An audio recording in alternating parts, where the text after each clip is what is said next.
Part 3. You will hear two veterinary science students called Diana and Tim discussing their work placements and their course modules.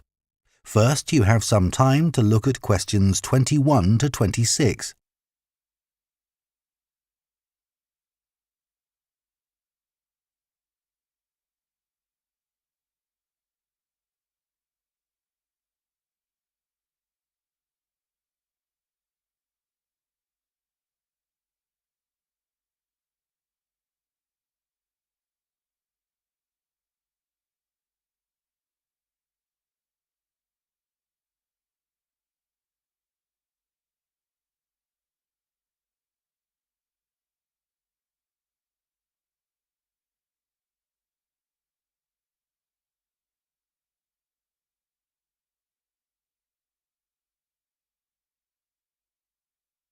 Now listen carefully and answer questions 21 to 26. So, Tim, we have to do a short summary of our work experience on a farm. Right. My farm was great, but arranging the work experience was hard. One problem was it was miles away and I don't drive.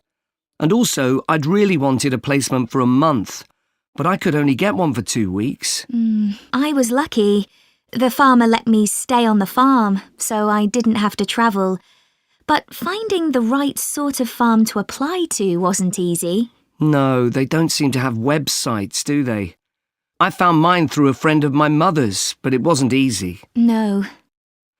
My farm was mostly livestock, especially sheep. I really enjoyed helping out with them. I was up most of one night helping a sheep deliver a lamb. On your own? No, the farmer was there, and he told me what to do. It wasn't a straightforward birth, but I managed. It was a great feeling to see the lamb stagger to its feet and start feeding almost straight away, and to know that it was okay. Then another time, a lamb had broken its leg, and they got the vet in to set it, and he talked me through what he was doing. That was really useful. Yes, my farm had sheep too. The farm was in a valley and they had a lowland breed called Suffolks, although the farmer said they'd had other breeds in the past. So were they bred for their meat? Mostly, yes. They're quite big and solid. My farm was up in the hills, and they had a different breed of sheep. They were Cheviots. Oh, I heard their wool's really sought after. Yes, it's very hard wearing, and they use it for carpets. Right. I was interested in the amount of supplements they add to animals' feed nowadays. Like, even the chickens got extra vitamins and electrolytes in their feed. Yes, I found that too. And they're not cheap. But my farmer said some are overpriced for what they are, and he didn't give them as a matter of routine, just at times when the chickens seemed to particularly require them. Yes, mine said the same. He said certain breeds of chickens might need more supplements than the others, but the cheap and expensive ones are all basically the same. So, did your farm have any other livestock, Diana? Yes, dairy cows. I made a really embarrassing mistake when I was working in the milk shed.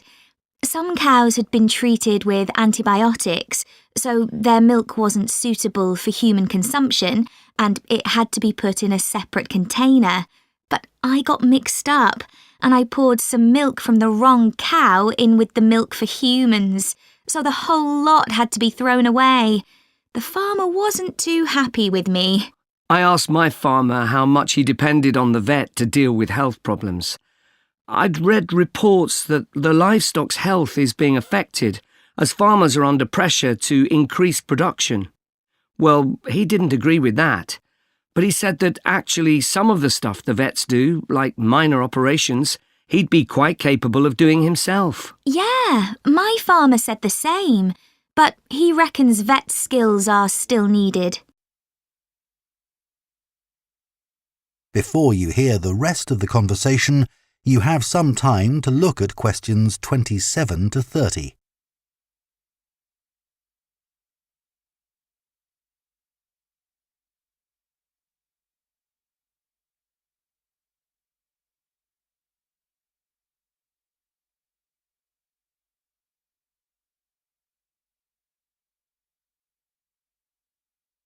Now listen and answer questions 27 to 30. Now we've got to give a bit of feedback about last term's modules. Just short comments, apparently. Shall we do that now? OK, so medical terminology. Well, my heart sank when I saw that, especially right at the beginning of the course, and I did struggle with it. I thought it'd be hard, but actually I found it all quite straightforward. What did you think about diet and nutrition?